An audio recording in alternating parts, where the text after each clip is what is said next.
Hey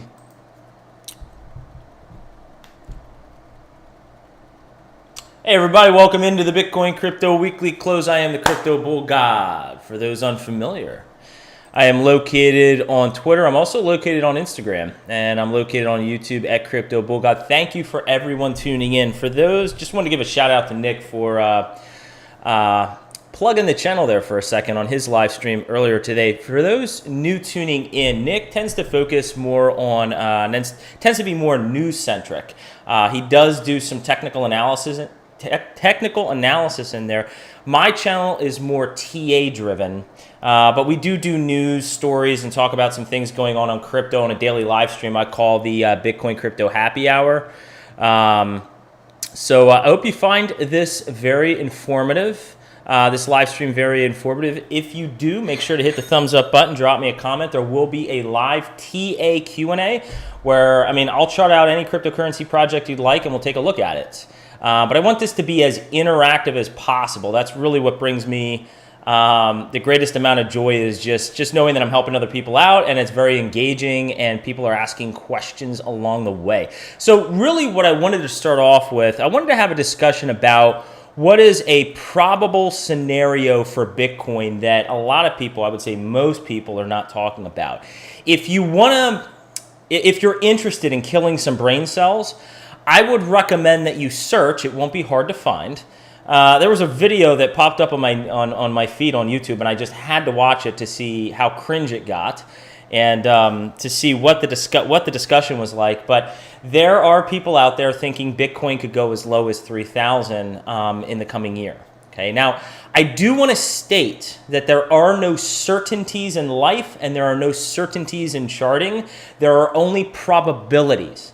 But I would ascertain that the probability of Bitcoin going down to $3,000 within the next 12 months is equivalent to the probability of Bitcoin going up to $500,000 in the next 12 months. That's my view. So there is a probability for that. Sure, it's super low.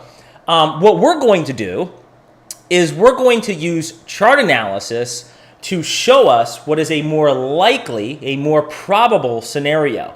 So it's not clickbait. The reason that the video was titled the way it was is because I do view it as a real scenario that in 2023, Bitcoin will go beyond $100,000 and complete this wave movement. Now let's talk a little bit about what I'm showing here.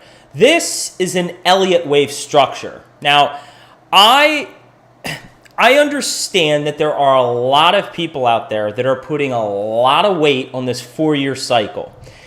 Let's step back for a moment and let's actually think about what we're talking about here. You can actually look at the halving dates for Bitcoin, and you can draw some conclusions based on that and how price tends to respond around halving dates, okay? There's no disagreement there.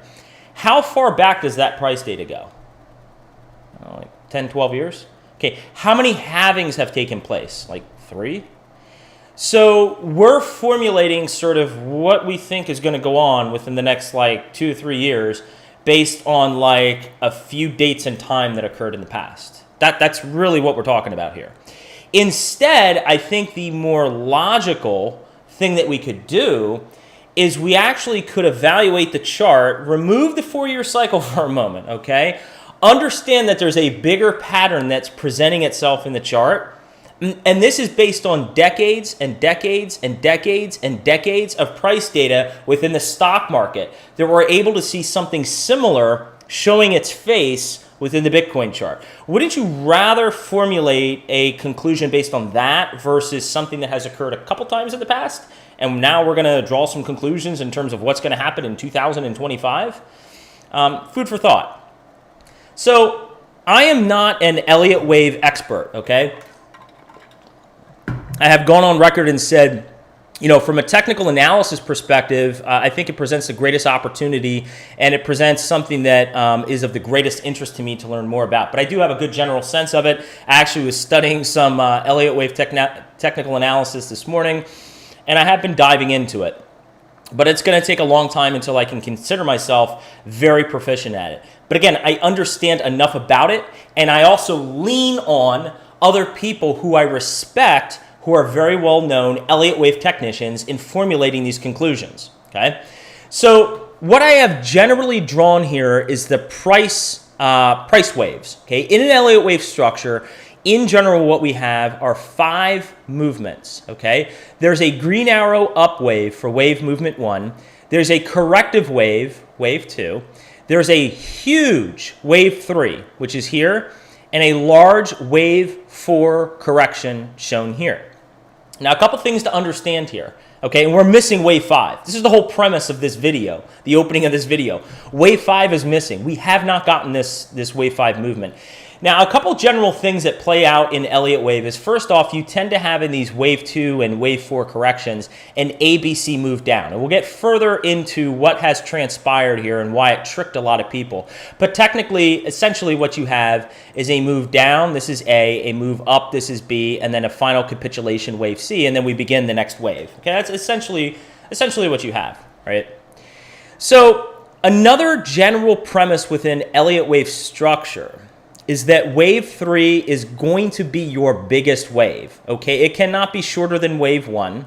It cannot be shorter than wave 5, okay? Also, another general principle within Elliott wave structure is that wave 5 tends to mirror more so what we saw in wave 1 in terms of how far we extend out. However, I will say, and we'll get into this, wave 5, there are certain Elliott wave structures where wave 5 actually increases in magnitude similar to wave 3, and it actually extends far beyond what wave 1 did, okay? But this is the general wave structure, and as we can see here, we've had one large impulse up, a corrective move down, a large impulse up for wave 3, and a large movement down for wave 4 that's been correcting for a very long time here, and we're still waiting for this impulse wave. Okay, so where could we potentially expect for price levels to appreciate to? Well, again, in studying Elliott wave analysis, and I'll get into this ABC in a moment that tricked a lot of people, in Elliott wave analysis, it's very common if we measure from the top of this wave, okay, we peaked back here at about 64,900, and we go all the way down here, and we believe we've bottomed, okay? If we measure this as a fib, excuse me, that was a fib retracement level. Sorry, I'm confusing myself here. If we do a fib extension, a fib extension, which is the bottom of wave 2, so you can see I have this drawn from the bottom of wave 2, and we extend it all the way up, how far we traveled up to the top of wave 3, and we come all the way down to where we bottomed in wave 4. Typically, these wave 5s like to extend up to the 1.618 fib extension, and that brings us to around 116,000. So somewhere around 110, 120,000, right? So this view is telling us, and this level of price appreciation is in line, relatively in line with what we saw with this one wave movement up, okay? So you have a structure here present within Elliott wave analysis that is par for the course in what you see within a lot of these structures, okay? Now, this ABC, and I'll get to these questions in a moment, I just don't want to lose my train of thought here. This ABC faked a lot of people out. Why did it fake a lot of people out? Because this B wave, if we zoom in here, what actually happened, and this is a 2-week chart of Bitcoin, this went up to $69,000. Well, this high went up to 64,900, right? So this created a new all-time high. How could this be a correction, right? If we go back here, look what happened here. In our wave 2 movement, okay, if we come back and we do an Elliott wave ABC correction, we came down for our A, came up for our B, and had a sharp C with the beer virus, right? This B was much lower than the top of wave 1, right? So CBG, like, well, what is going on here? Like, our B went higher than the top of wave 3. It's called an expanding flat correction. And although Elliott termed it as an irregular correction within an Elliott wave structure, it's actually rather common if you study Elliott wave analysis. These expanding flat corrections actually show themselves quite often. So what happens is you get a B wave that actually surpasses the wave 3, and it fakes people out. Okay, this happens all the time in various aspects within charting. By the way, everybody, hit the thumbs up button. Glad to see everybody new to the channel, and drop me a comment if you have any TA questions. But this fakes everyone out. We see this all the time within charts. We think we know the likely direction, and then something sort of catches us off guard, right? In hindsight 2020, you look back on it, you're like, yeah, what the hell? This was an ABC expanding flat correction. So this is actually nothing that is unusual, which shows itself within an Elliott wave structure. Now, the last point I wanted to hit on here, and then we're going to get into some questions before we study some of these weekly charts to see how the week is closing out. The question I would also ask is it possible that we actually could expand beyond the $116,000 approximate price target at the 1.618? The short answer is yes. If you followed what I just said about 5 minutes ago, I indicated what is also common, not as common, but what can happen in some Elliott wave structures is this wave 5 can supersede the magnitude of the wave 1 movement and be more so in line with the extended wave 3 movement. In that case, it wouldn't be outlandish to say that we could reach a Fibonacci extension level beyond the 1.618. So curious enough, look at the 2.618, which is at $177,000. This was my crude way of estimating a potential price appreciation area for Bitcoin. And let me just very briefly explain what this is. It's a little bit messy, and I'll explain the time horizons as well, because that's important to understand as well. So you can see that I'm taking us up to $180,000. How did I come up with that? Literally all I did was I measured the average of these two wave movements. Remember, this is the wave 1 movement up and the wave 3 movement up. If we take 345%, we add it to 1,106%, okay, and we divide by 2, we get roughly a 700% price appreciation level, okay? I think I rounded down for conservatism. But that does, interestingly enough, take us up to 180,000. Now, the other thing I wanted to point out, okay, look at the green section here. This is the time in which we spent once we bottomed moving up in our wave 1. And the red expresses how long we corrected, okay? I want you to note, first off, if you recall what I said about wave 3 movements, they're higher in magnitude. They tend to be the largest waves, okay?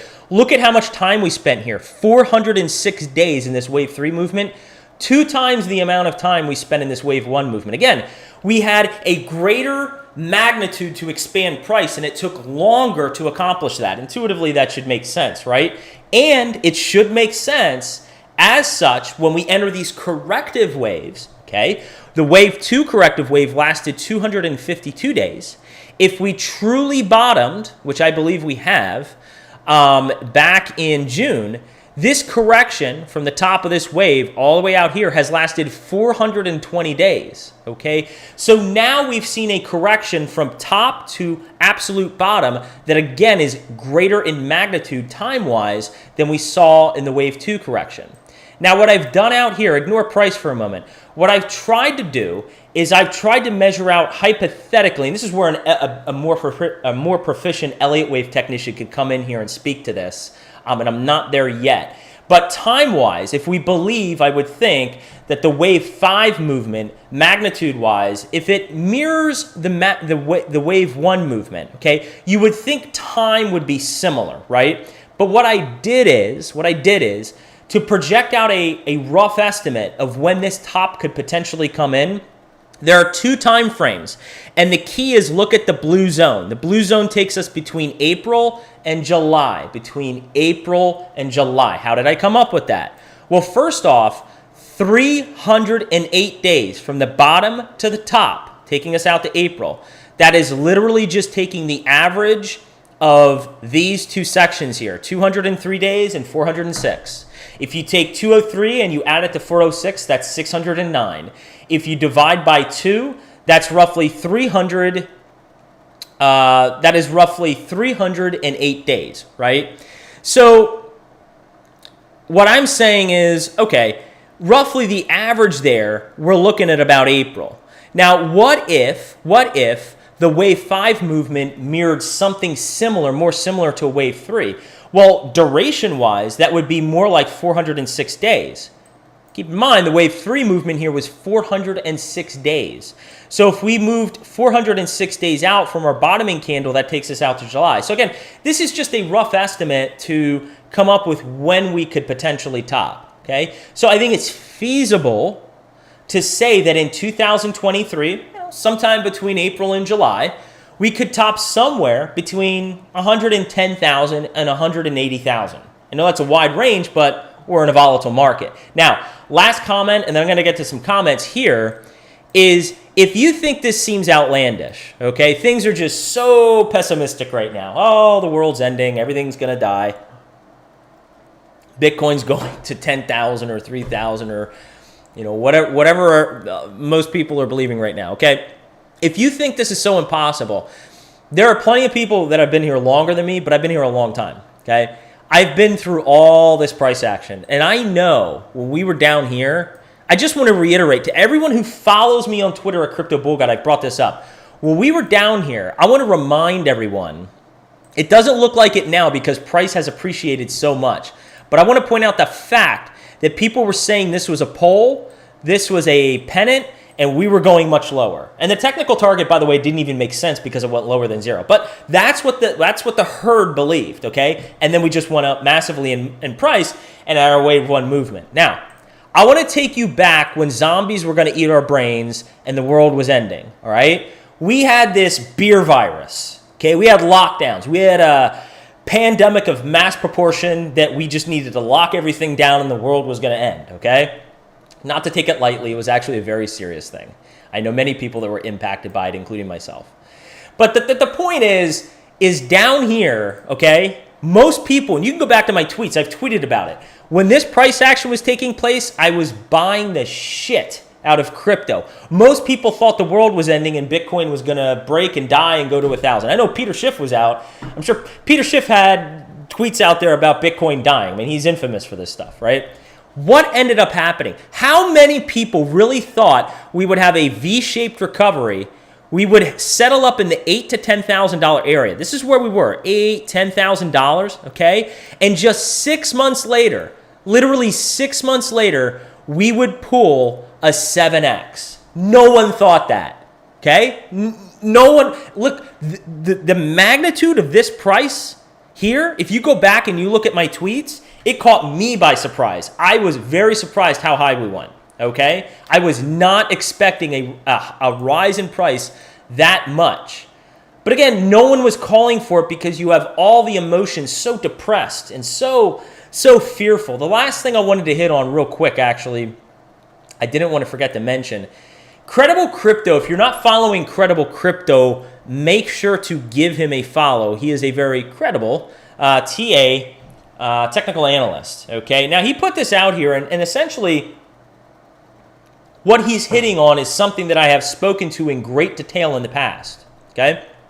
Basically, before we get our movements up, we typically see a very boring zone. If you follow me on Twitter, I've spoken to the chop zone. I went on Twitter and I went on YouTube and just circled the big zone where price is just doing this. It's literally just going sideways and it weeds people out. People get so frustrated. So frustrated. And this is what he's pointing to. And I don't know that you can see this, but back in 2019, before we had our wave 1 movement up, we had about 120 days of low volume, choppy price, and people got weeded out. Back in 2020 with the beer virus, same sort of thing. That $8,000 to $10,000 area that I just spoke to, it was more like 7,000. But regardless, 8,000 to 10,000 we'll call it. Low volume, and we just chopped around for around 120 days before we moved massively up. We're now in that 120-day zone right now. How much would it shock people going into the end of this year if hypothetically Bitcoin started moving up to 30 or 35 or 40,000? Would that not surprise most people? It would not surprise me, but it would surprise most people because most people are assuming we're just going to do this. And then we'll continue going up because of the halving date. Everybody's so fixated on the halving date. Let me propose something to you. Why can't we top out in 2023? Okay, and then enter. You want to talk about a bear market? We're not in a bear market. In my opinion, I know this goes contrarian and counter to most people, okay? This is a correction. It's bearish price action. We're not in a bear market. Believe it or not, that is my view. We are not, shoot me stone me, hang me up, whatever. We're not in a bear market. You want to see a bear market? My belief is we are going to have a massive bear market after the wave 5, okay? Why can't we top out in 2023? And as we approach the halving, okay, have a ride up in price, but then continue to create lower highs and lower lows? Why isn't that a possibility? I'm just asking the question. Again, these halving dates have only been around for several years. The Elliott wave analysis and structure has been in charts for decades and decades and decades, okay? So I would place a lot more emphasis on this than I would on halving dates, personally. So I hope that you found that very helpful. We're going to get into some weekly charts and do this how we always do it and take a look at how some of these charts are closing out. Let's take a look at some comments here.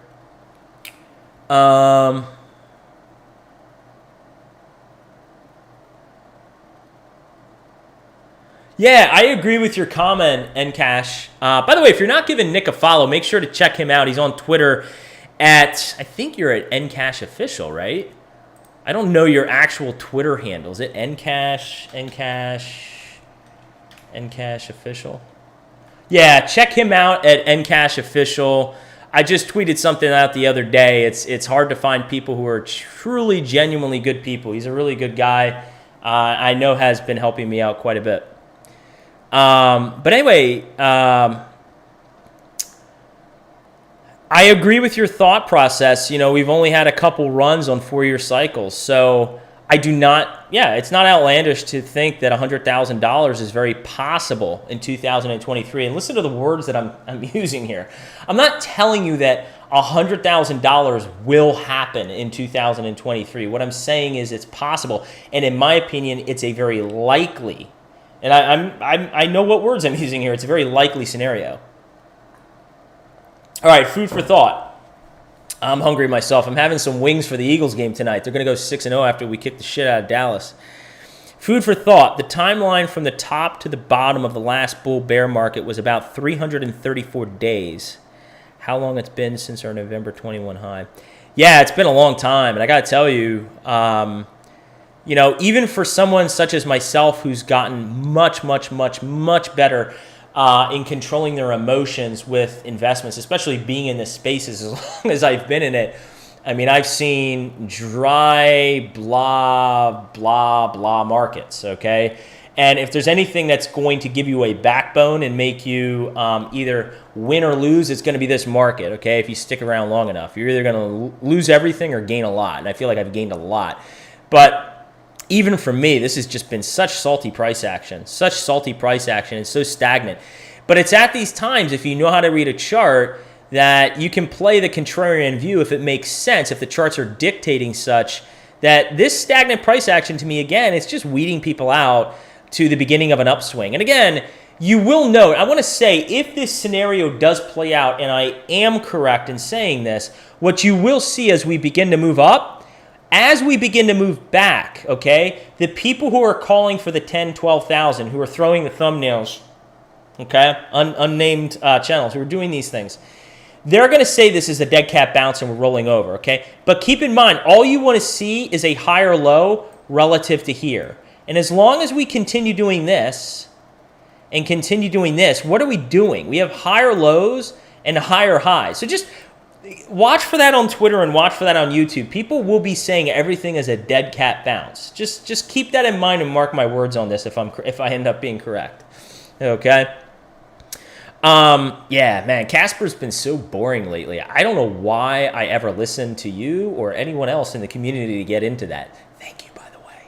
So we are going to take a look at Casper. Let's take a look at a few charts that I have here. You can see I was reading on Elliott wave structure earlier today. Let's take a look at a few charts. So I have, 7 charts here? 8 charts. I have 8 charts here. So what I'm going to do is I'm going to go through these 8 charts, and then I'm going to take questions from you guys on things I haven't covered. Or if I've gone over something and you have a question for me, hopefully I can answer it from a technical perspective.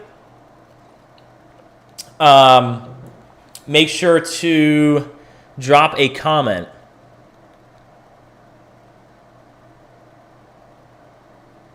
Okay, I think you mean the stock market. Okay, so unfortunately, Bitcoin tracks with the stock market. If you think the stock market has bottomed, BTC has. If you think the stock market is dropping deeper, Bitcoin is. Yeah, I mean, I'm not going to cover the S&P today, and you're raising a very good point, Brendan. Thank you, by the way, for joining. Always good to see you here. You're raising a really good point about the stock market. They are correlated. One interesting tidbit of information, if you go back in time, actually what has happened in prior cycles, Bitcoin has actually bottomed before the stock market bottoms. So it is possible, even if the stock market has not bottomed, Bitcoin has already bottomed, and the stock market may create a new bottom, or maybe it's already bottomed. But it's interesting that Bitcoin will actually bottom before the stock market. But they are positively correlated for now, okay? The direction in general that the stock market goes, the cryptocurrency market goes, right? The stock market can't be falling off a cliff and crypto is going to go the opposite direction, okay? Crypto is a risk-on asset. Until we mature as an industry and we start to have further subdivisions within digital assets, as I prefer to call them, these things are just going to be the way it plays out for now, okay? It's going to take a long time for that to happen, in my opinion. But yes, keeping a very close eye on the S&P. I've hit on the S&P and the Dow Jones several times on these videos. We will take a closer look at how the S&P closes out for very important reasons at the end of this month, okay? And for anyone who's been subscribed for a while, you know what I'm speaking to there. And the kiss of death potential pattern that is playing out there, we're going to have to keep an eye on that on the S&P. Yeah. You call it share market in Australia? I did not know that. I learned something new. You call it the share market in Australia. Well, I'm Australian for beer. I haven't done an Australian accent in a while. I'm Australian for beer. Yeah. You know, once there are clear regulations, there's no doubt that there's going to be a lot more money flowing into the cryptocurrency market. But cheers to the people who are very forward looking. You know, I work in the insurance industry. Mass Mutual got into Bitcoin. I don't know if I told you guys, but I actually sent our CEO a 9-page report on why the company should invest a fraction of a percent in Bitcoin. Haven't gotten a response on that yet. It's been a few months. I'm going to follow up with him. But I legitimately did do that. I think the organization's missing out from an investment opportunity. Anyway, let's get into this. We're going to get into Quant. We're going to get into Casper. Both disappointing the market. No, both bucking the trend and doing a tremendous job. So we're going to take a look at that. So this is the total entire cryptocurrency market cap. This is a very important chart to take a look at and keep monitor of, because this is going to holistically give you a picture of how the entire industry looks. Okay. Now this is drawn on a 2-week chart, and essentially what you can see here, okay, what I have drawn essentially is a falling wedge, okay? So now next time when we come up here, it's going to be interesting to see if we do break and create new higher highs, okay? But what I'm pointing out here, the interesting thing to kind of point out is that all we've done, you know, people are freaking out, but the thing I had tweeted about, and I don't know if I spoke about it on a live stream, is, I forget if I have, this unsustainable euphoric top back here that we hit in 5 years ago, we've literally just touched it and created a base there and floor. We haven't broken below it. So think about how encouraging that is.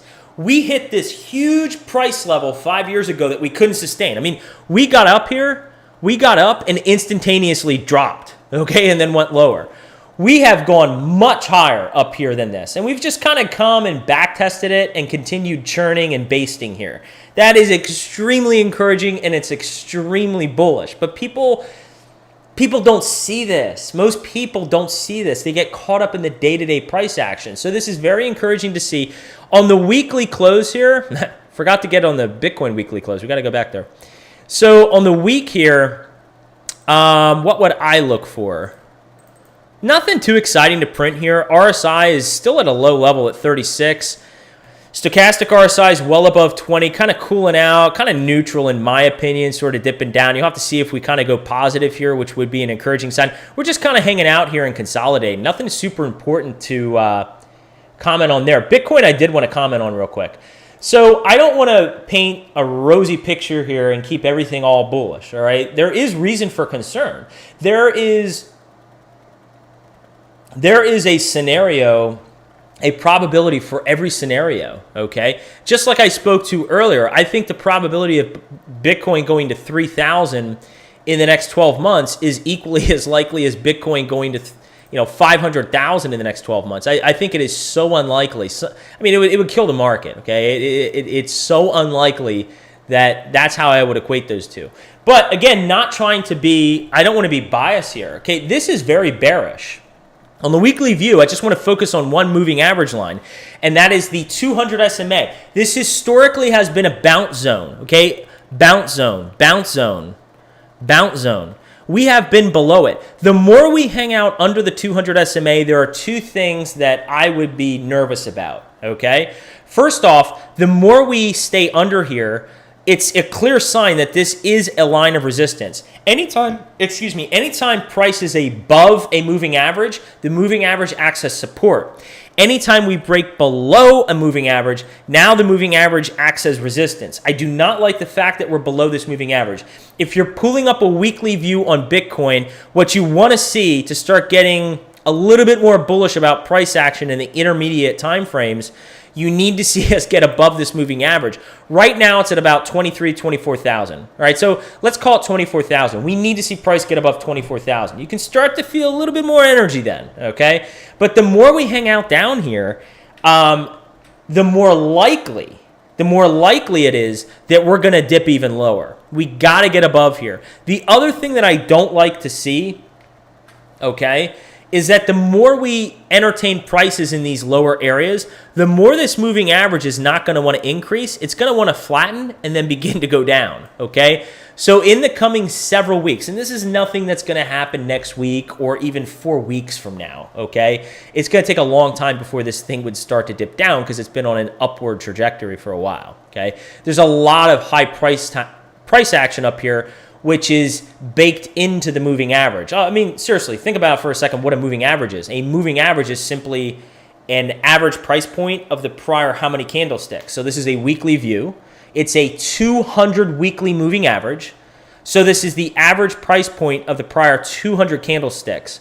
So you have all this price data up here. So it's going to take a lot of price action down here for this thing to actually start to dip down. So I'm not super nervous about that, but we need to see it get back above it. The thing I would be more nervous about, is that even though I feel convicted and good about what my hypothesis is that I shared with you, the thing that leaves me feeling uneasy is the more we stay under these lower highs, okay, and the more we're hanging out under the 200 SMA, the likelihood does increase that we want to go down. So we need to see some bullish momentum pick up and at least get back above 24. That would make me feel a lot more bullish in the intermediate. All right, let's get back to some other charts here. So Bitcoin dominance, again, not enough people talking about this. We have a bear flag and then a pennant playing out here. This is a fake out. We broke out above the pennant. But again, this is very common in patterns. You have a fake out, we re-enter the pattern and have been in here. Now, one thing you want to watch for, and again, I have no reason to believe this isn't going to play out at the moment. One thing you want to watch for is that we are looking like we're going to get a cross up on the MACD. So we'll have to see how that plays out. I've been on record saying I would not be surprised if we get a week come up here and we have a wick, maybe come up into this 46%, I think I said 46% area, and then come down. It's not important where the candle body closes. Or excuse me, that is important. It's not important where the price wicks go. Price wicks are just an expression of what? Volatility.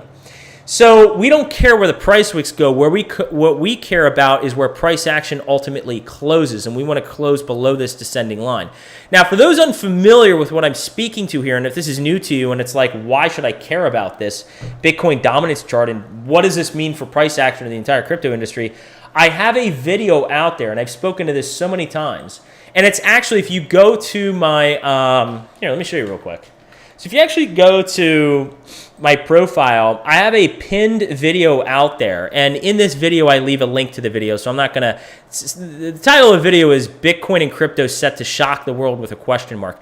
But I speak to Bitcoin dominance, and I speak to the importance of Bitcoin dominance and what I am hypothesizing will generally play out over the course of the next many, many, many months going into 2023 because of the bear pennant that is present within this chart. It's something that does not get enough attention that I think we need to talk about more about. So again, let's take a look at the DXY. The DXY is such a pivotal chart. This is the dollar index. Again, the dollar index and the cryptocurrency market as well as the stock market, they have an inverse relationship, meaning in general, let's zoom out here for a moment. Let's look at a monthly chart. Okay, let's get off price indicators. So in general, when we had these big corrections in the dollar index, we had a massive run in crypto. Massive correction in the dollar index, a massive run up in crypto, okay? Inverse relationship. As we've been running up, this is a parabola within the DXY. As we've been running up, crypto's been correcting. It's been going down in value, okay? Inverse relationship. But again, I've just tweeted about this so many times and spoken to this on so many videos. There's so many cracks underneath the foundation of the DXY. There are negative divergences showing up on several time frames. These negative divergences, such as the RSI, okay, the relative strength index is lower in value as the price is going higher in value, okay, showing less strength behind the movements, and these are leading indicators to tell us that it's very likely that price has been exhausted. It's tired. It needs to cool off. It needs to come down. And maybe it doesn't come down all the way to here, but it needs to start to cool off. It's become overexhausted. And the great thing about these parabolas are that because we've had this massive move up in price, they tend to correct really hard. That's very good if you're in crypto or the stock market. Because again, if you followed me in terms of what an inverse relationship means, as we get the correction in the DXY, cryptocurrencies in the stock market are going to run hard. It will take, I'm telling you, it's going to take so many people by surprise, okay, if these scenarios play out that I'm speaking to here. If the stock market has one sort of leg left in it before a massive correction, if crypto has one last wave 5 movement, okay? For those that weren't here at the top of the live stream, if we have one final wave 5 movement up towards $100,000 plus, this is going to take so many people by surprise, all right? So just keep an eye on the DXY. In terms of a weekly close, not too much on the price indicator area. I would just see this one actually, it's different for the dollar index in terms of the timing. I forget what the exact timing is in the DXY, but again, I've sort of printed some floors here to keep in mind. We have floors around 107, 108, and then 104 to 105. We'll have to see how price action in the coming weeks. And I'll keep you guys current. You know, if you're subscribed to the channel, make sure to click the bell icon to be subscribed for notifications. Let's get into Ethereum, XRP, Matic, Quant, and Casper. In particular, Quant and Casper, because they've had some massive moves lately. We need to talk about them. Let's see what we got in the comment feed here. Quant has been a motherfucking beast. What do I think about the diminished returns on BTC? Good question, Nick. So I think it speaks to the asset's appreciation in value.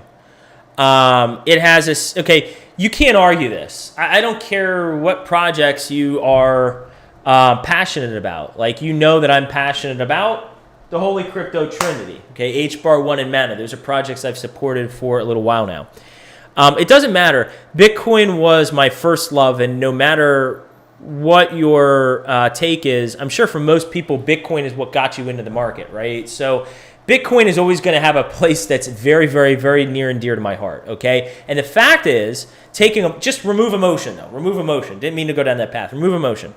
Bitcoin is the mothership. It's been here. It is the most successful project. You can't argue otherwise. It's been here since the existence of cryptocurrency, and it has paved the path for other projects, okay?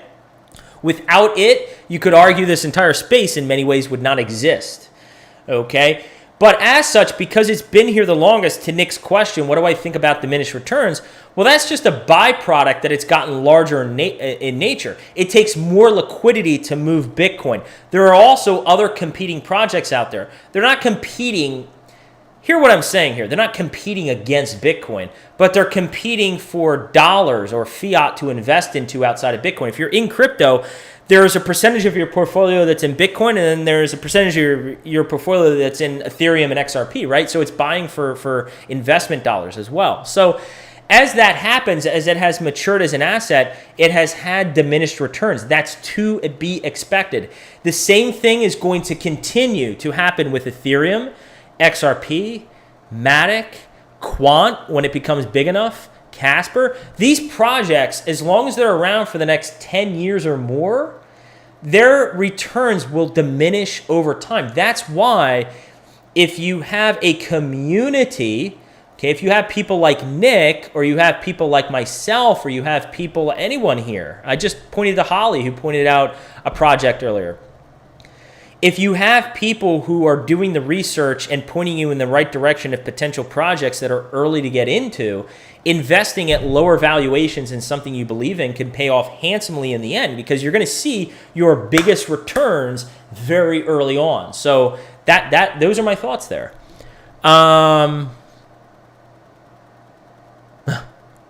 John, thank you for the compliment. So you have to take that compliment and throw it Nick's way. So Nick has been Nick's been awesome. He's been gracious enough to help me with some digital art there, some artwork. So that's all Nick. That is not me. Now I did get Photoshop. I'm planning on some point,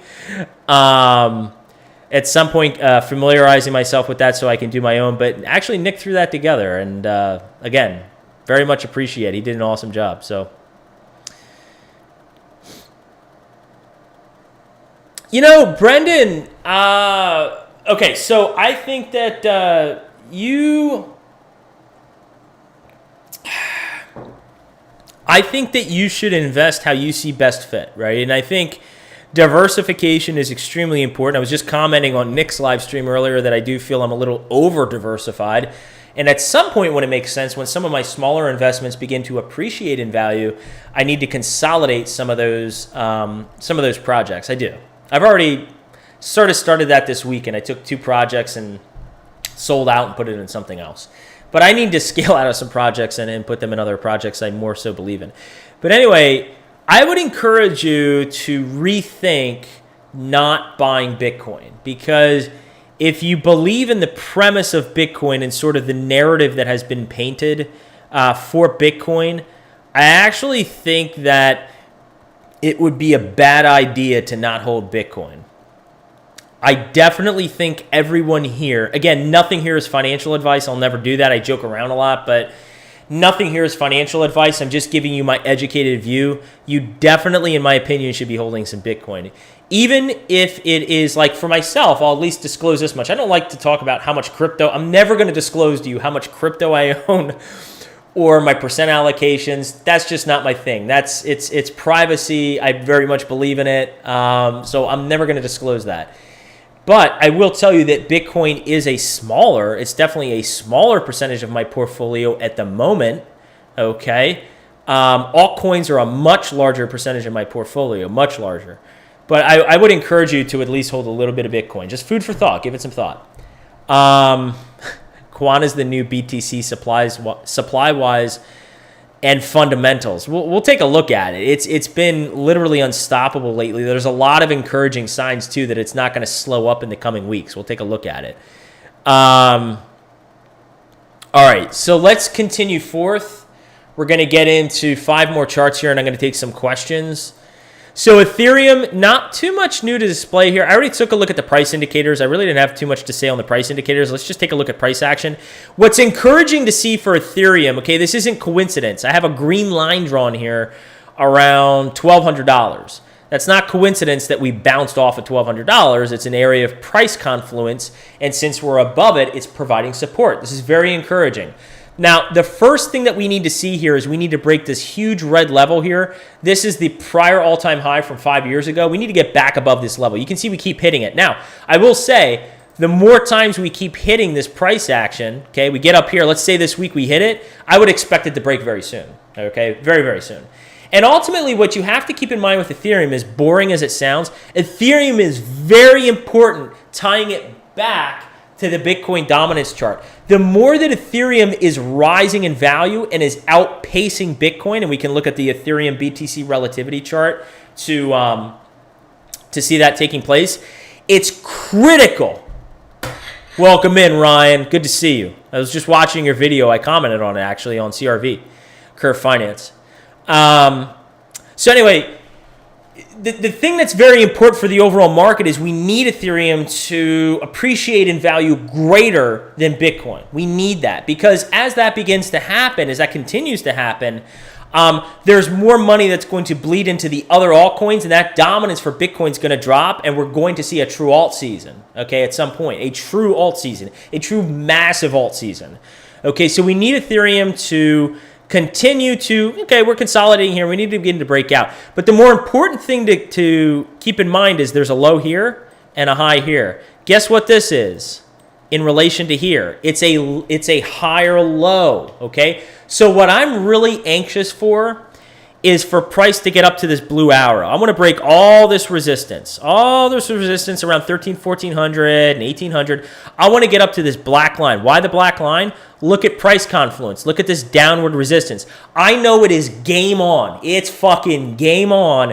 When we break this downward resistance, similar to Quant, which we're going to take a look at. Once we break this downward resistance, we're going to come up here, and then it's fucking game on towards our prior all-time high around $4,900. All right, we're going to break that. All right, so that's what to keep in mind for Ethereum, but not too much has changed in the intermediate. XRP, very, very encouraging. Okay, I really want to go on the weekly here. Okay, let's just talk to the weekly for a moment. But price action is consolidating in this area. You can see we haven't risen up here and then fallen back down. Right? What has actually happened?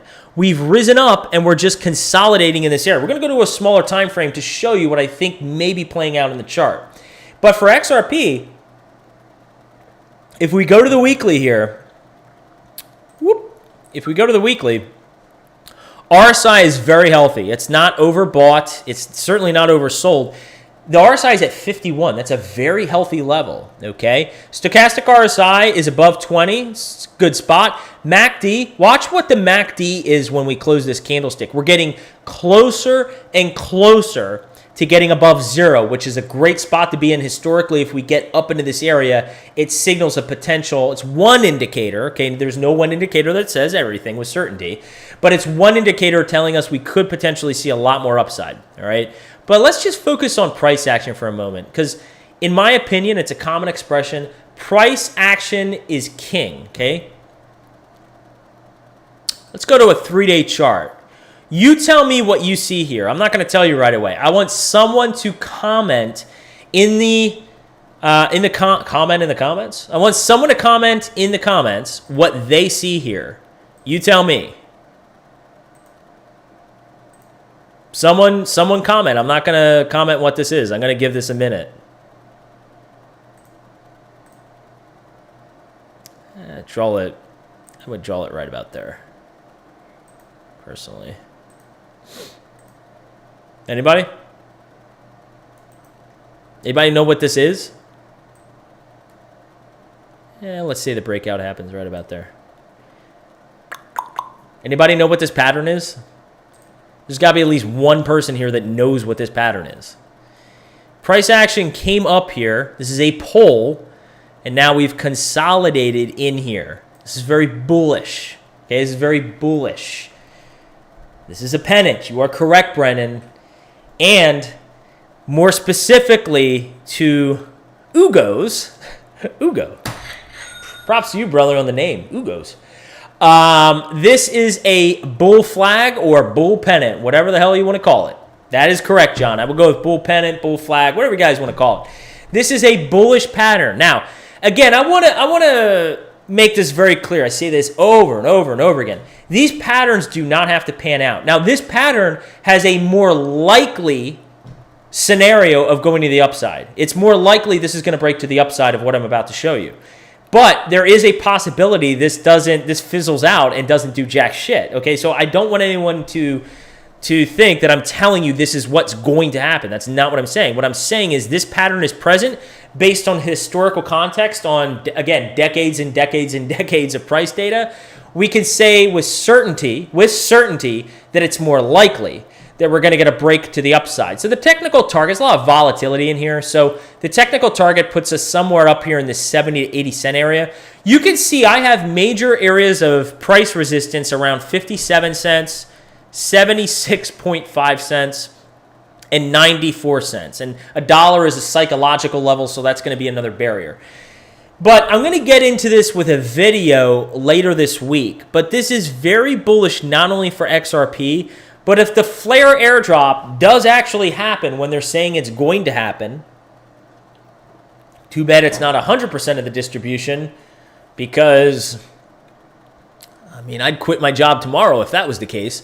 But we're only getting 15% of the snapshot. Okay, if it was 100%, I might be giving my 2 weeks, but it's only 15%. So 15%.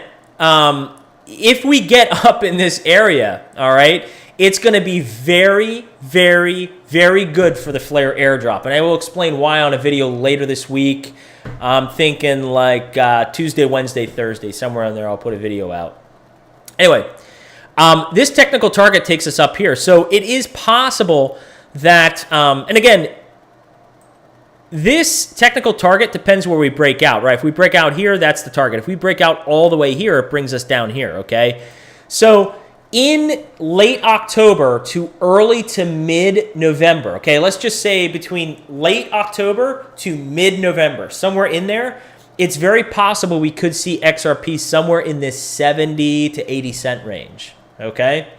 Now, if XRP is moving up to 70 or 80 cents, what does that also imply? Big picture, if this does pan out, it moves up. This isn't going to be the only asset that moves up. Matic, Quant, Casper, they're going to do very well as the entire industry. All right, we're going to get into Matic next.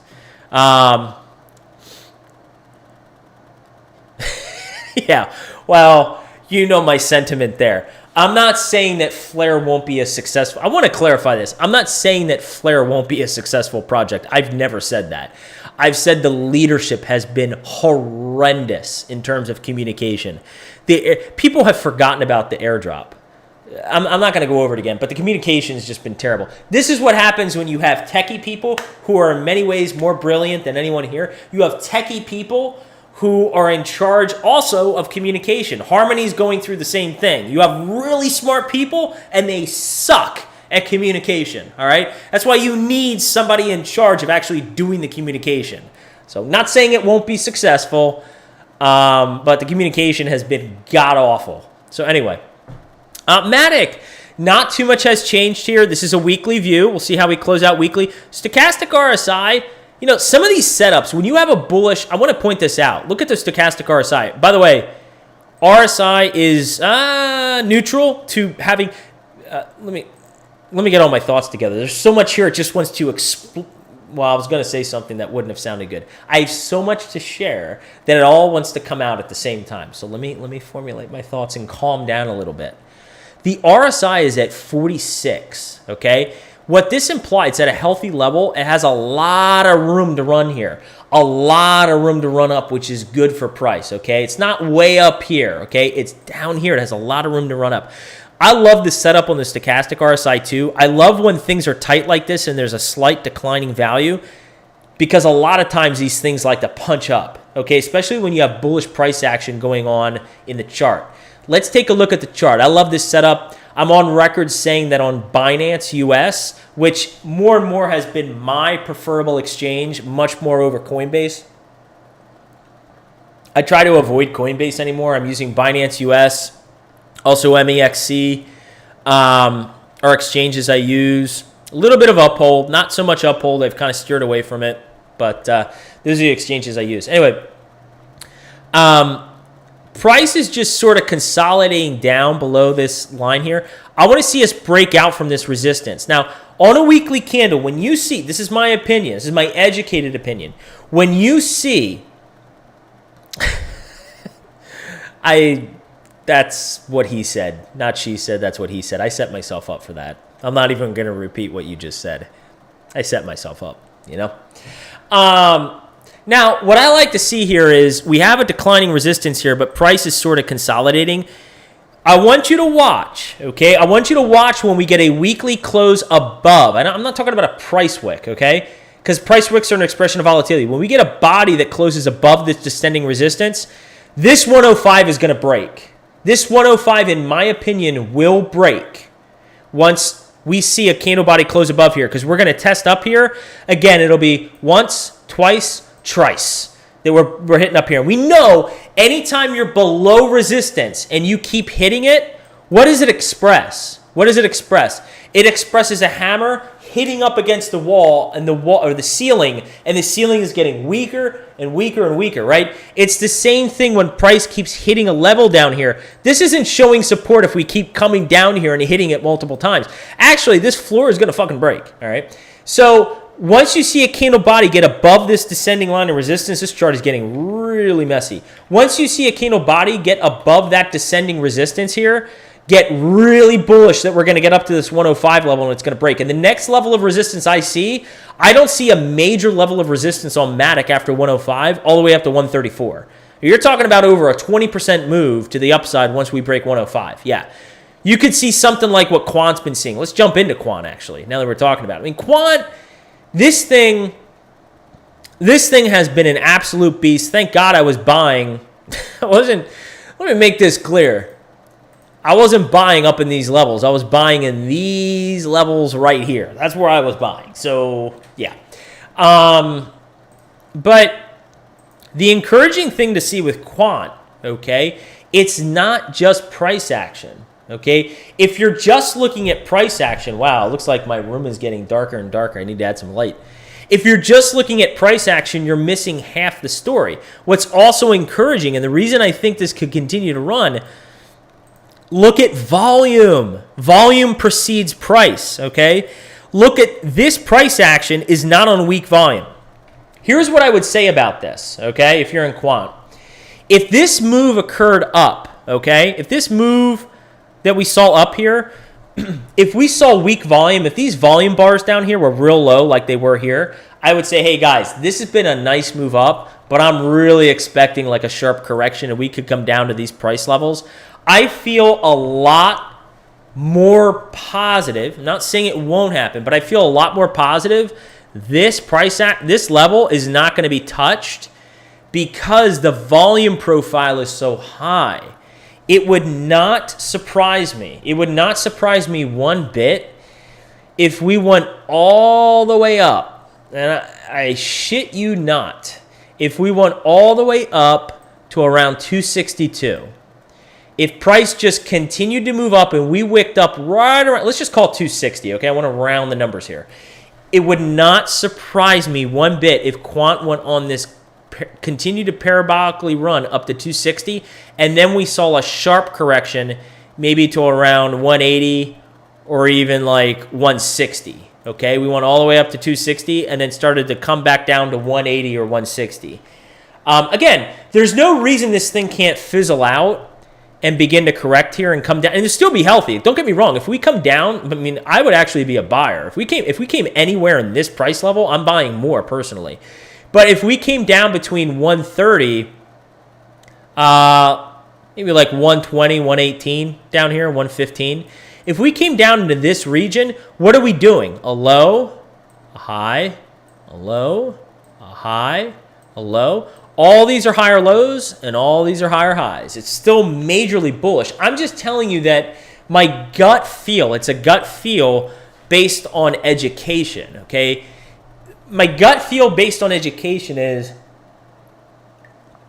as much as this thing has run and it has surprised so many people, I actually think it's very possible we could still see further upside till around 260 before we have a sharp correction to 180, 160, or maybe even towards like 150. That's my view on Quant. Quant's just been a beast. And I'll tell you what, from a crypto market cap ranking perspective, this thing is making a hard fight and push towards the top 20. It's not unrealistic to think that during this bull cycle, because again, going back to the start of the video, guys, don't lose sight of the fact that I believe that we're going to have this huge blow off top come with a wave 5 movement in 2023. Then we're going to, at that point, if that does pan out and I am correct, and then we can talk about the ABC correction, because the ABC correction is going to be a true bear market. We're not in a bear market in my opinion right now. It's very emotional, but this has been nothing but a correction within a broader Elliott wave structure. Again, I do not think we're in a bear market. I think it's been bearish price action because we've been in a corrective wave that's been very long, okay? But during this huge wave 5 that I anticipated 2023, it wouldn't surprise me to see quant, the way it's moving, get all the way up into the top 20. Okay, all the way up into the top 20. 20 and, 20 to 15, maybe somewhere in there. It wouldn't surprise me one bit. Which means if that happens, quant has a lot further upside towards maybe 2,000. I don't know. I don't want to give you specific figures, but, I have to look at some fib extensions to kind of draw the thought process here. But really what you have with quant, if you look at it from an Elliott wave structure perspective, you have a wave 1 movement up here. We haven't even had a wave 3 in quant, okay? And wave 3, if you followed me at the beginning of this live stream, wave 3s are your biggest waves, okay? So I don't know. I have to take a closer look at this. It's really interesting to see potentially how high this could go. I don't know, 1,500, 2,000. I have to take a look at it. Let's get into Casper. 1,800. Yeah, sounds very realistic to me. I mean, and, the nice thing about you saying 1,800 is, and I'll take a look at the fib extensions to validate these price points later, but the nice thing about what you're saying about 1,800, Nick, is that, that falls right in between 1,500 and 2,000, which I was just commenting on. It doesn't seem too unrealistic. It's like a 10x from here. That would be the 1.618 fib level. Okay, I'll take a look at it. If you're correct in saying it's the 1.618 fib level, then that's very realistic. That's very realistic to say 1,800. Brendan, good comment on quant there. So that's my current view on sort of what I'm doing for Bitcoin and Matic at the moment, for Polygon Matic. I'm just sort of investing a certain amount every month, and I'm not paying any attention to it, staking the Matic, and I'm just planning on holding it for a very long time. I'm sure there'll be other assets. When it comes time to sell off assets, I don't know. The thing is, guys, what you have to consider is if this, I really want you to keep in mind, one last comment on quant, okay? We're going to get into Casper, and then I'm going to take questions. I want you to keep in mind that when we get these blow-off tops, just like what we saw back here with this wave 3 movement, everything's going to correct. So your quant, if it hits 1,800, what Nick was saying, it's going to correct hard. You're going to go to $100 or wherever the hell it's going to correct to. You're going to have a 90% correction or whatever the correction is. You're going to have a hard correction in that asset. What makes me realize is that there's a lot of euphoria right now in quant. I'm seeing tweets on Twitter, and I responded to at least one of them to try to chill people out. I've seen people say that quant's going to surpass the market cap of Bitcoin. Quant is never going to see a large correction again. Guys, as awesome as it is for the price performance that we've seen in quant, it's just like any other crypto asset. It's going to have a massive correction at some point. It's going to pull back. Until proven otherwise, Bitcoin has the largest market cap. I'm not saying at some point down the road something won't supersede it, but let's tame our horses. Quant is at number 29. Bitcoin's at number 1. There's a lot of room to run between 1 and 29. Quant this cycle, I would give such a low probability to supersede Bitcoin. I do not see it happening this cycle. Maybe 5 or 10 years out from now, it'll have a larger market cap. I'm not going to debate that, but I'm here for the current cycle and to talk about the current cycle, okay, for us topping next year. Quant and no other project I see is topping Bitcoin. The only argument I have raised is Ethereum, and I do believe it's possible. Man, I'll tell you what, when you lift weights, I was at the gym this morning. And doing a lot of chest workout, getting the abs in shape, And I got a lot of calluses on the hands, which I don't have to worry about that right now because I don't have a girlfriend. So, these hands can be as rough as they want. I got to shave them down, though. But, pretty rough looking hands. Anyway, This cycle, the only project that I could see potentially, and I want to use this word carefully, temporarily flipping Bitcoin would be Ethereum. I could see Ethereum flipping Bitcoin for like a day or two, maybe it lasts 3 days. But I don't see any other project flipping Bitcoin this cycle next year. I don't see that happening.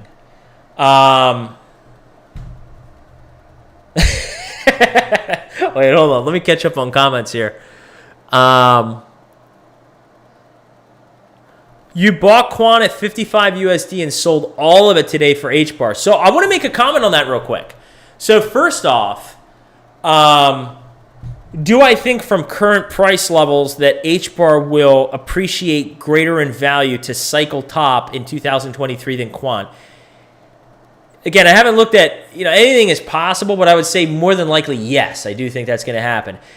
So on the one hand, that sounds like a smart investment decision. On the other hand, I would say this, and this is the part of it where it's not as smart, and this isn't being critical of you.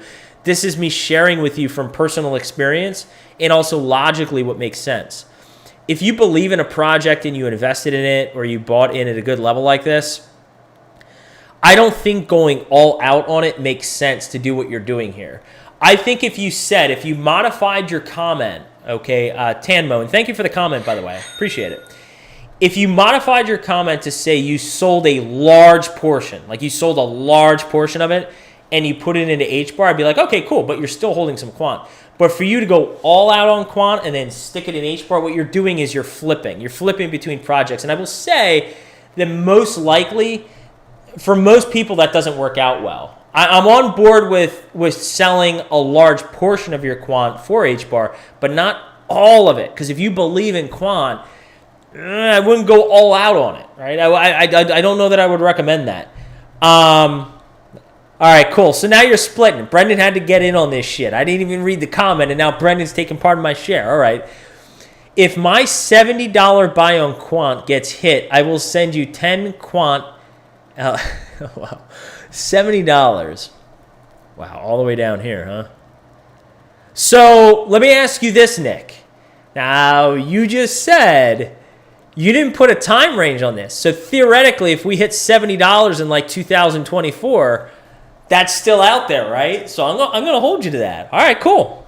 All right. You'll send me 5 Quant, and you will send Brendan 5 Quant. All right. That's $350, brother. That's a lot. That's a lot of money. It's a lot of Satoshis. All right.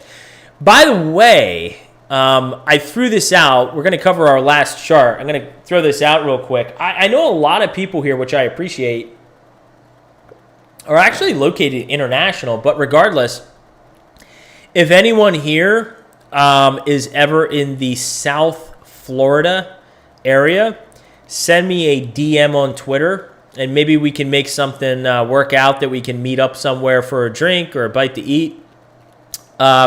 I live near Fort Lauderdale. I'm not going to tell you exactly where I live, but I do live in South Florida, so I haven't been shy in that. And so if anyone's ever down in the area, I wouldn't mind meeting some people in person and just shooting the shit. Talk crypto. We don't need to talk crypto, but it's cool because you get to know people on here, be curious to know some people outside of the community of crypto Twitter. Anyway, let's get into Casper. So this is not by coincidence that you see where the focus. Okay, so we had a volatility wick, and now I had this yellow area drawn before we got in here. So what I was saying is this is a weekly view. But what I was saying back here, okay, was that the next area I'm looking for is in between this zone of 5.6 cents and 5 cents. Look where we wicked up to. It's not surprising the candle body of today's candle is below 5 cents. This is a major area of price confluence, 5 to 5.6 cents. So, and I'm not going to be biased because actually by the time I tuned into Nick's live stream, I didn't hear his commentary. I didn't realize he was live streaming. I was doing other stuff. I didn't realize you were going to do a live stream on Casper. So I don't know what you spoke to in retracement levels. I have no idea. So you're not biasing me in any way. So I'll give you my independent analysis. But the first thing I want to let's talk about 2 things here. First off, this thing has had a massive move, and I want to thank personally. I tweeted out, I want to thank Nick, and I want to thank anyone else, because there were several people, including Brendan, who pointed me to Casper several times. I mean, many, many times. And I've seen Nick tweeting about it forever. I bought in this region, okay? I was under 3 cents, okay? So I've accumulated a decent amount, okay? I want to get in. I definitely want to increase my position, but I accumulated a decent amount in here, okay? Ran into some extra fiat. It happens. You know, you run into some extra fiat here and there. You're like, wow, here's some extra dollars. I clearly don't want to keep it in fiat in a checking account somewhere or in a money market fund. I'm going to stick it into crypto. So I had a decent chunk that I put into here and other projects.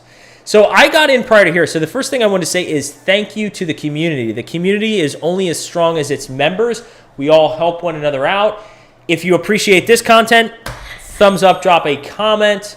And I'm helping you guys out, hopefully, and you're helping me out as well. So much appreciated. But let's talk about two things. One, I want to talk about what happens once we clear 5 cents to 5.6 cents. The other thing I want to speak to is what happens if we don't clear 5 cents to 5.6 cents? Where could we retrace to? I will say the more likely scenario is that we're not going to clear 5.6 cents before we have a retracement. Now, it's possible. Again, same comments on quant. Things can remain overbought and oversold for extended periods of time, okay? So we could just continue running up. But the thing is, if we continue running up in this parabolic fashion, we're going to have a hard correction, guys, okay? So actually, for me personally, invested in this project, I would actually like to see some consolidation, healthy consolidation before I move up, all right? That's personally what I want to see because that sort of price action is more sustainable for the long term, okay? So let's talk about, first off, the more unlikely scenario of where we could see a price movement up if we break 5.6 cents. Now, what I like to do, especially with limited price data, is I like to zoom in a more granular level on time frames, okay? So in this case, I'm on a 3-day chart. I love looking at a 3-day chart. So I'm off the weekly, I'm on a 3-day chart. And right here, this is sticking out like a sore thumb. I'm going to say there's a region, and I'll explain why. You can probably see yourself. Yeah, so there's a region, and typically I've commented on this in the past. It's less about picking an exact price point, and it's more about pricking? Whoa, what just happened there? It's more about picking, not pricking. Not sure what happened there. 0.11. I want to round these. It's more about picking a price zone, okay? Especially with volatile assets like this. It's more about a price zone than a price level. Now, how did I pick 10 cents to 11 cents? Now, often in charts, what happens is there are psychological levels with price. A penny, 10 cents, $1, $2, $5, $10. There's psychological levels. So it's not surprising to see that 10 cents is an area of price confluence. Look what's going on. A wick here, candle bodies. A wick here. You see, once we definitively broke here, we couldn't get back above it, right? Couldn't get back above it. We see we're touching. I mean, you have all these areas. I'm not going to go through the whole thing, but there's a lot of price confluence between, well, that's annoying. There's a lot of price confluence between 10 and 11 cents. So if Casper does the more unlikely thing, okay, there's even a level right around here around like 8 cents, but let's just keep it more simple. If Casper does the more unlikely thing and we just, for lack of better terminology, bust a nut and break above 5.6 cents, there's a high likelihood we could get as high as 10 to 11 cents. Now, I think the more likely scenario is we consolidate. So then the question becomes, where could we consolidate to? What is the 3-day chart telling us? Well, there's a lot of, anytime you see a price wick, that's telling us there's price exhaustion. We couldn't get to a certain level or above it. This is kind of hard on a 3-day time frame. I might go to a daily time frame, to be honest. Oh, yeah. This is a major area right there. Glad I went to the daily. So, okay, we're going to make that bad boy green. Green is for support, and red is for resistance.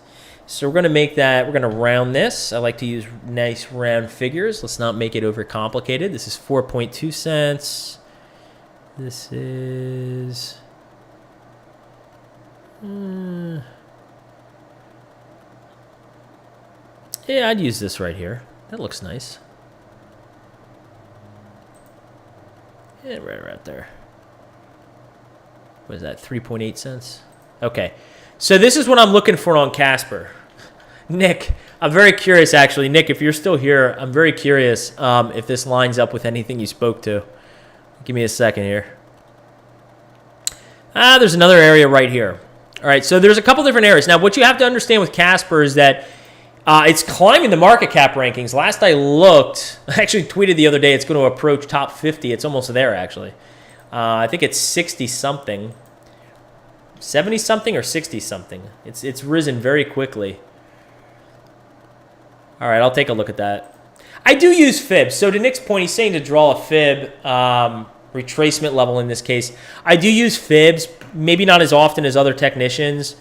But sometimes when I draw out these levels of price confluence, I will draw fib retracement levels to see if some of these areas of price confluence here line up with key Fibonacci retracement levels. So we'll take a look at that.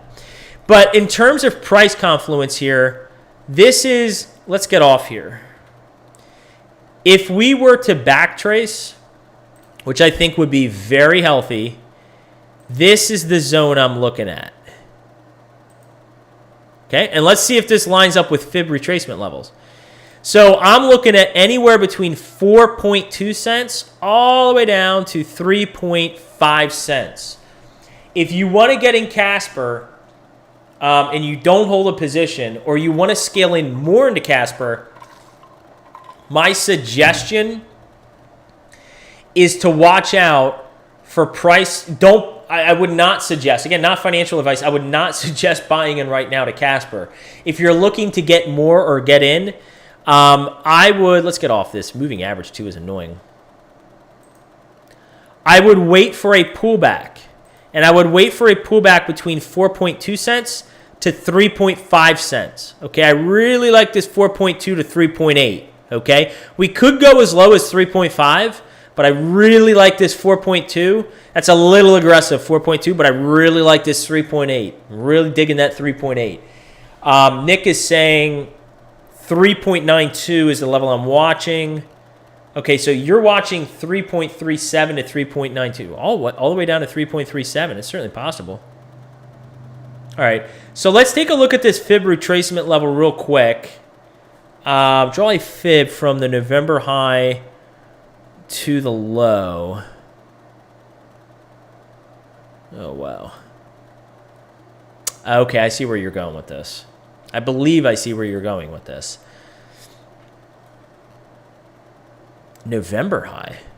Maybe I don't see where you're going with this. Oh, you're saying here. Okay. All right, we'll take a look at this. Draw a fib from the November high to the low.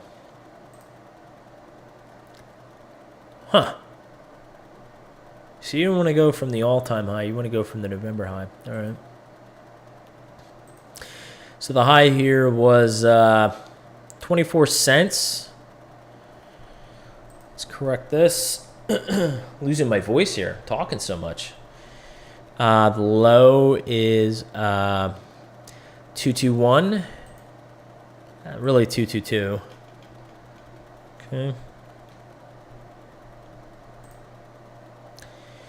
Okay, so in terms of looking at a retracement, so Nick is suggesting, yeah, no, I agree. That's kind of what I thought as I spoke out loud. So you have this ICO sort of crashing price action. You see the same thing in many other tokens. You saw it in Harmony One. You saw crashing price action on HBAR. You saw it on Reef, which is a newer token I've been tweeting about. Very, very common where you see a huge dip down in price. So I get your point. Very valid. So once we sort of had this corrective nature after the ICO, what Nick is basically pointing to is, it's a good point. So what you're looking at is the high in price relative to the low, right? The all-time high relative to the all-time low. And so now what you're watching for are key levels that we could bounce to. Okay, where could we bounce to? And really, interestingly enough, Sorry, this is really getting annoying. The 0.618, which is a key Fibonacci retracement level. Prices like to, when we're above it, okay? When we're way up here, we like to bounce here. When we're below here, we like to come up and hit that level. It is, interestingly enough, it's 9.7 cents. Okay, you can see it's 9.66. That is 10 cents. Okay, so interestingly enough, I love this price confluence because the 0.618 fib retracement lines up with this 10 to 11 cent area. Now, the other area I personally look for is the 0.786. The 0.786 takes us up to basically 14 to 15 cents. You can see there's price confluence right around there. I would put it right around, well, yeah, that lines up, 14, 15 cents. So this is another area. Okay, 10 to 15 cents is another area to watch. And you can see how quickly this thing has moved, okay?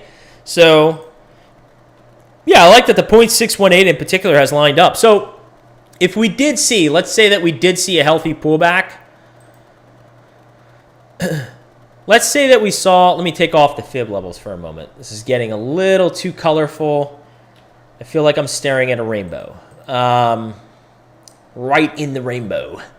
So what you could see, which is very healthy, you could sort of see this fall back to here. Maybe we fall back to like 3.8 cents, wick a little bit below it towards 3.5, and then begin our move up, okay? We begin our move up towards 10 to 11 cents, and once we break that, get up to like 15 cents. So the Fibonacci retracement levels definitely add an extra layer of validity and value. Look at the level we wicked to today on the fib level perfectly. I just took that off. Sorry. All right, let's take a look at it real quick. By the way, anybody that has, sorry, that was too loud. By the way, anyone that has any questions, any TA questions, please drop them in the comments because we're at the live TA Q&A session. Oh, wow. Okay. So what he's saying is we wicked perfectly up just about to the 0.382. And interestingly enough, again, if you look at the 0.382 fib retracement level, we're right, and we wicked to the point. I mean, these fib, you know, I love math, okay? That's why I'm an actuary. I love math. And it's one of the reasons I gravitated so quickly to chart analysis in 2016. You know, I've been doing this for 6.5 years at this point. It's been a long time. I can't believe it's been that long. But I've been doing technical analysis for a long time now. For those that are new here, I actually did some professional trading classes. A shout out to Clay Trader University. Clay Trader University. I follow him on Instagram at Crypto Bull God. You can find me on Instagram at Crypto Bull God. I don't know if I follow him on Twitter at Crypto Bull God, but I'm subscribed to his YouTube channel. At the time, he offered awesome classes, very affordable. I think I paid like $1,200. And but I have continuous access to his classes and not live streams, to his group chats on things. But anyway, I've been doing this for a while, and it's interesting. I love how mathematics plays out. These fib levels are here for a reason. We bounced off the 0.2368 and just about touched this 0.382 at 5.5 cents. Look at where the 0.382 is. More price confluence, right around 5.6 cents, okay? So there's just a lot of price confluence in this 5 to 5.6 price area. So great to see. Now,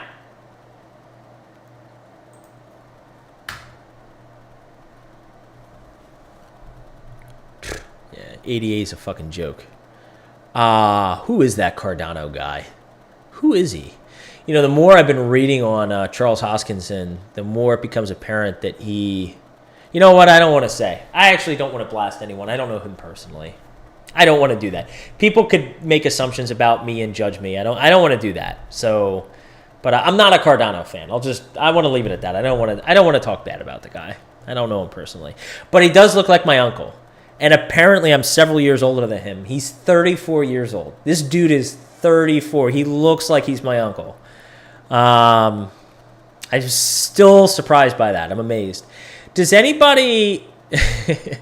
Does anybody... I agree, is an ETH Max. He has some... By the way, Nick, I don't know if you saw the Bitcoin Crypto Happy Hour. He wants to turn Bitcoin into proof of stake, not proof of work. He just wants to have wrapped Bitcoin because wrapped Bitcoin is clearly the same thing as Bitcoin. All right, let's not get into a fundamental discussion. We're keeping it TA. Keeping it TA. All right. Let's not badmouth anybody. We don't know their personal life. Does anybody have any TA questions? I got to get my wings ready. I need to have myself a beer, and I'm getting ready for the Eagles and Dallas game. We're going to demolish. We are capping off a Philly weekend. We swept the Braves in Philadelphia. The Phillies are headed to the NLCS. We're on our way to the World Series. And the Eagles are going to be 6-0 after tonight. And if they're not 6-0 after tonight, I'm going to be quite salty tomorrow, and I would not interact with me on Twitter. But that's not going to happen. Does anybody have anything that they want me to chart?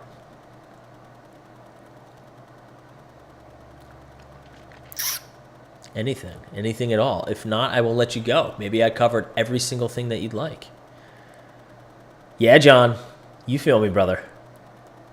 John, by the way, before we get off this live stream, are you, I don't think that you've shared. You don't need to share where you're at geographically, but are you an Eagles fan? I forget if you're an Eagles fan or not. I just forget sometimes who I interact with and who is a Philadelphia Eagles fan. Nick, are you asking me to chart something here? I'm sorry, brother. All right, I'm not familiar with the ticker symbol. I call it a ticker symbol, but it's crypto, but EWT? What the hell is EWT? I'm not familiar with this, Nick. You are an Eagles fan. Brother, feel free real quick before Nick has a question on EWT. Ooh, I like this chart. Just want to say this chart is looking pretty sexy. We'll say that. Nick, you got some sexy charts there. You're pointing me in the right direction of some investments, some investment opportunities. You're pointing out sexy charts. Energy Web Token. Need to pull that one up. John, feel free to DM me during the game. I really mean that. Feel free to DM me during the game. I will be up and watching it. So if you want to interact during the game, feel free. You can talk a little smack about the Cowboys. EWT. Interesting. This chart is looking quite sexy, and I'll explain why. All right, so let's take a look at price indicators. Ooh. Where's price at? 433. We're getting a cross up on the stochastic RSI. Nick, thank you for pointing this out. The RSI is at a healthy level at 52. Let's look at that MACD. That MACD's starting to look a little sexy. Looks like, okay, guys, one thing I want you to keep an eye on for ticker symbol EWT. We're about to close out the weekly. Take a look at this MACD. We're getting the MACD closer to zero, closer to above zero, which is great to see. Stochastic RSI is crossing up. RSI is a very healthy level. It has a lot more room to run. But more importantly, let's take a look at price action. Now, there's a lot of volatility in here. So somebody here, whether it's Nick or Brendan, somebody, or BK Trey, what market cap position is this? Because I see a lot of volatility wicks in here. What position is this project currently? I don't like that. I'm going to draw it from here. We do have some downward resistance we need to break. I'm going to draw from here. It's too much mess up here. I don't like that.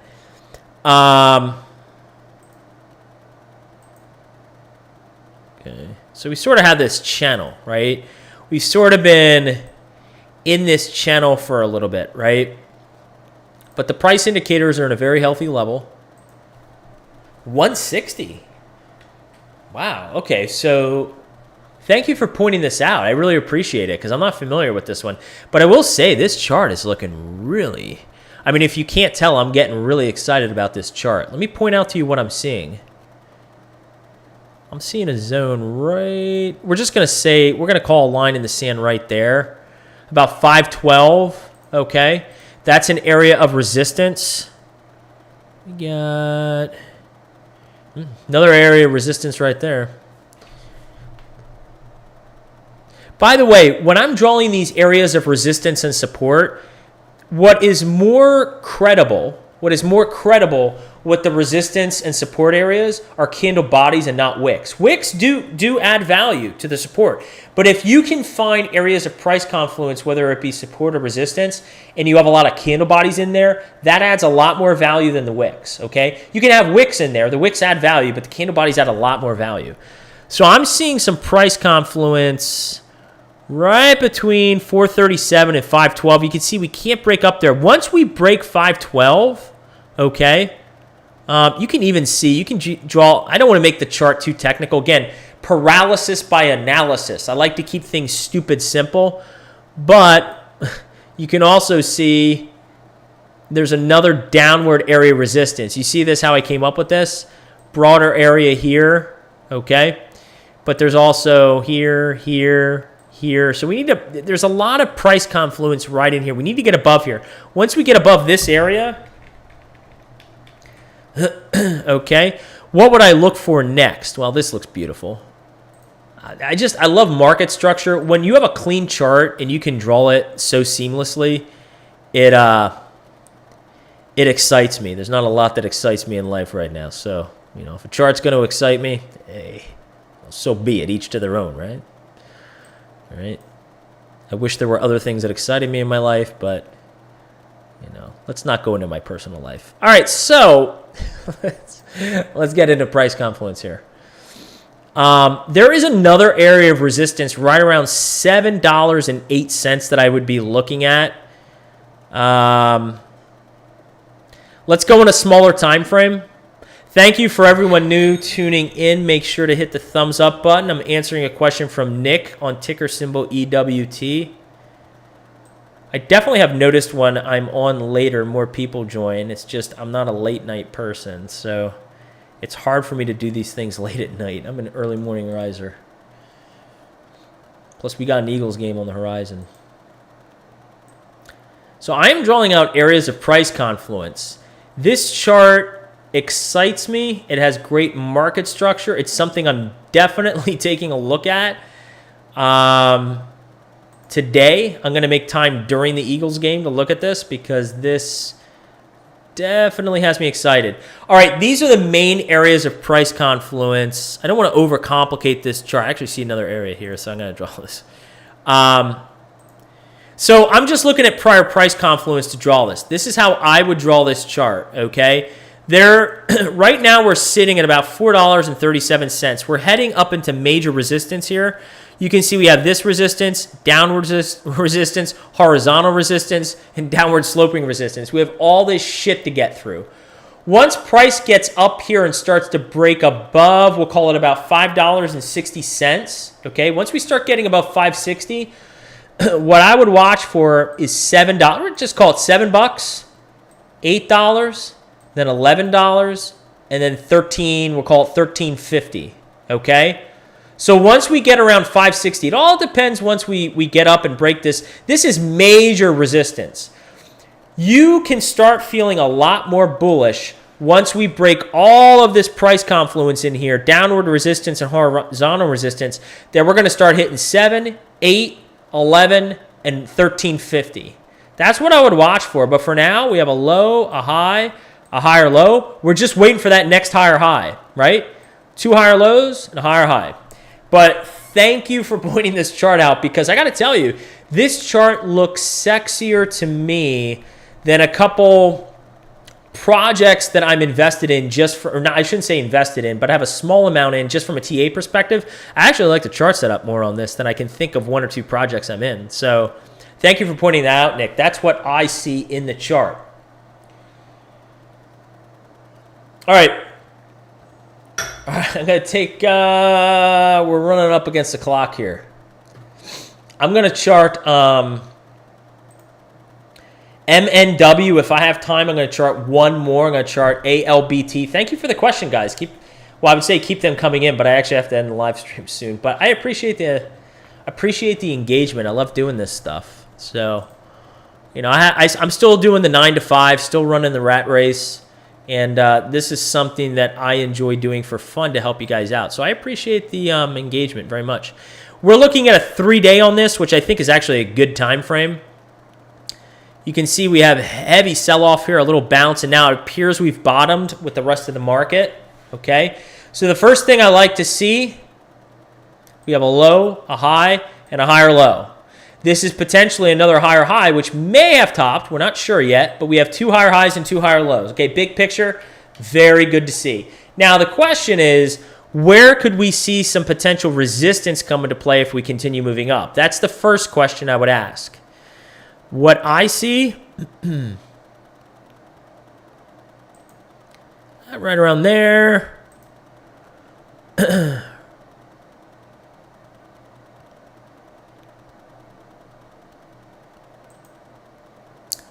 around there. There's like a whole zone here, guys. You know, I'm sure if I went on a smaller time frame, but I'm doing this a little quicker, just because of time. There's a whole zone that I'm going to draw here. Again, it's not about picking a specific price area. It's about picking a zone. So what I've drawn here is a huge zone between $1.33 and $1.70, okay? This area here between $1.33 and $1.70 will be major area of resistance, okay? So that's the first area that we need to be concerned about breaking and getting above. Now, if we retrace, where could we potentially go? That is another important question. Okay, so maybe you're looking to get in and you're waiting for things to cool off, or you want to increase your position. All right, let's actually go down. I need to go down to a smaller time frame. There's not a lot of price data here. Yeah, right around there. I would say this whole zone. Let me just show you the zone. Be easier. If we retrace from here. Right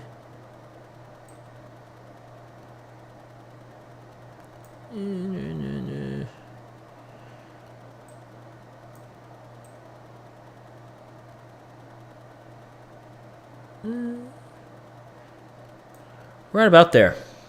So if we do see a retrace and we don't get up to the $33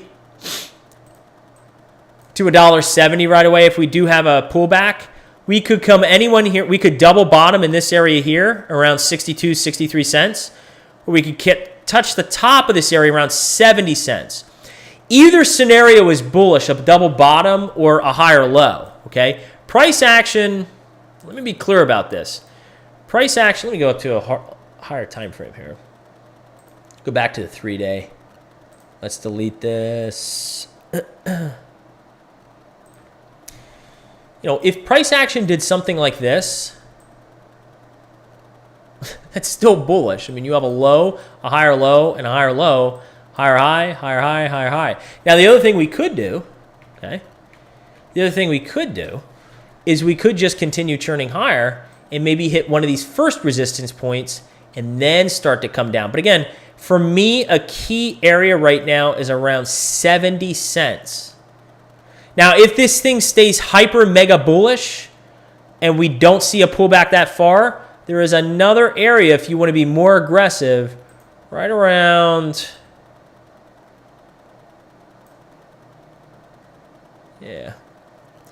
right around 84 cents, okay? So if you want to be a little bit more aggressive, 84 cents is an area, but I would be a little bit more conservative with something like this. What's the market cap on this? What is the market cap on MNW, by the way? I would wait for something more in the 70 cent area, but 84 cents if you want to be a little bit more aggressive. Thank you for the question, Nick. This one looks like it's in the midst of turning around. It really wants to, as long as bullish momentum stays in the market and this thing continues its movements up, this to me looks like it wants to get above $1.70. In my opinion, if I was invested in this, it's 49 million. Okay. If I was invested in this, the time I would start to feel uber bullish on it is getting back above $1.70. Look at all this shit that you're clearing down here. You're getting above all this garbaggio, all this mess. You're up at $1.70. Now you just got to clear this area, okay? So once you get above $1.70, start to feel really bullish on ticker symbol MNW. All right, last question for the evening. Ticker symbol ALBT. Thank you for the question. I am not going to be able to pronounce your name. I have not seen you here before, and I appreciate the fact that you're joining us and you're a part of the Crypto Maniacs and you are engaging with me with a crypto TA question. Not as bullish on this one, the setup. So I will tell you kind of like big picture looking at this. I'm not crazy about it, but let's take a look at it.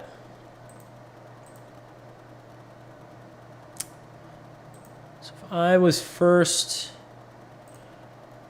drawing this, we definitely have some downward resistance. You know, this thing's just been in, it's been in a little bit of a death spiral.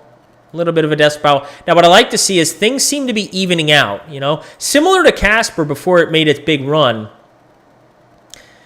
Okay, Nick is saying I check out ALBT. All right, if Nick is saying to check out ALBT, then I'm going to check out ALBT because I value Nick's opinions.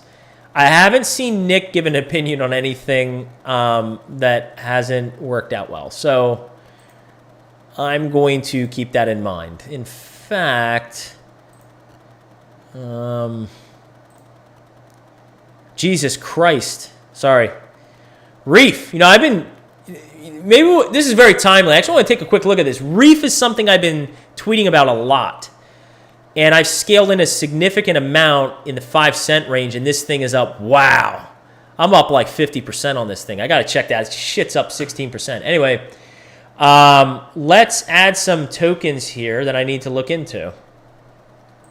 CBG's in a much better mood because now Casper's up, Quant's up, and Reef is up. I tweeted out the other day that Quant, Casper, and Reef are all making a fight to be a larger percentage of my overall crypto portfolio. Outstanding. Outstanding. Okay, so we got Albit in there. We got MNW. And the one I really liked, the chart setup I really liked. What was that, Nick? You said Energy Web Token. I'm so unfamiliar. I don't... ENW. No, wait, not ENW. What was that? EWT. XDC's on there. You see that on my list too. Like I said, I'm invested in too many different projects at this point. I need to consolidate a little bit. All right, this is going to be the last chart I'm going to take a look at. Or I said I'd take a look at Reef, actually. So we'll take a look at Reef because I didn't see it pumping until now. We'll take a quick look at that. Okay. So there is some... Draw that a little less aggressive. Fit right that. Now you can see... Okay? This is a major area of resistance. So... It looks like, let's see if we have any bullish divergence. We're on the 3-day chart. Oh, wow. Okay. So this is great to see. The MACD looks like it wants to break above 1. Great. RSI is at an awesome level. It's 50. Guys, how many times have I commented to you guys? The RSI being at 50 is an awesome level to be at. It's not overextended. It's not oversold. We have plenty of room to run to the upside. We sort of have some curling. Now, the nice thing is with this stochastic RSI, we're above 20. Typically, with a lot of these, when they're close like this and you see it coming down, all we need is a little push to the upside and this thing's going to curl up. Okay, so price indicators to me look very healthy. What this is telling me, and especially based on my overall premise within the broader crypto space, it seems very probable and possible that we're going to break out of this resistance sometime soon. We're sort of basing in here. Actually, was there bullish divergence on the RSI? Let me see if there's bullish divergence on the RSI. Because in these types of formations, often there is. Yeah, there is. Look at this RSI. Oh, yeah. This is a leading indicator that we could see a breakout. RSI is moving up as price is just sort of like flat, okay? That's awesome to see. Actually, this, to me, looks like a great opportunity to get into this thing before it may potentially start to run. Now, where could it potentially run to, okay? So, let's see here. Yeah, unfortunately, this is going... I'm going to chart out Reef real quick, but that's going to be the last chart we're going to take a look at this evening. I actually have to hop and make dinner and be there in time for the Eagles game. Guys, I appreciate all the questions. For everybody new tuning in, if you've appreciated the TA content, I know Nick mentioned this on his live stream. If some of you are fans of Nick, thank you for joining. Thank you to Nick for mentioning the channel. And just make sure to subscribe for notifications. I do videos every week. So there's a major area of price confluence right in, we'll call it right in that region. I'm just going to call it 20 to, I'm going to keep this chart actually. I should have kept the other few charts. That was stupid of me not to save those other charts. I'll have to rechart them. But this is basically 20 to 24 cents. Okay, this is our region of resistance that we're going to watch for. But there have to be other areas of... See, the thing is, when you have price fall down this hard, okay, once price starts to rebound, look at the gap here. There's this huge gap right in like here. And what happens is I want to really clearly illustrate this. Once we start to clear a range, like right in here, okay? Once price clears like 8.6 to 10 cents, once we clear 8.6 to 10 cents, this is like white space. We could potentially, and I want to say potentially, we could potentially run very hard from 10 cents up to about 20 cents very quick. This thing could double very quickly once we pass 10 cents, especially if you see volume pick up. So if the volume profile down here really starts to pick up, wow, a lot of volume here. If we see volume pick up once we break 10 cents, this is getting really messy. Sorry. If you see volume pick up once we break 10 cents, there's a lot of white space in here. A lot of white space. There's an argument to be made that we could run very hard up towards 20 cents. That's what I would watch for on ticker symbol ALBT. Once again, thank you for pointing this chart out to the community. This one to me looks very advantageous to get into now, in my opinion. Not financial advice, but now. There's bullish divergence on the RSI. We've been in this downward spiral. It would have been a bitch to be up here, but it would be awesome to be in this consolidation range and be accumulating, because it looks like we could get a breakout between this 8.6 to 10 cent range. Once we clear 10 cents, again, there's an argument to be made that we could double in price fairly quickly. So watch out for ticker symbol ALBT. Now, last chart we're going to take a look at, and I would encourage you guys, if you have not looked at this chart, I've been tweeting about it. I've positioned myself appropriately. For the time being, I have more than enough. I don't need to put any more in the moment. Reef is in the midst of a turnaround, much like many other crypto projects. Now, lo and behold, this thing is up 11%.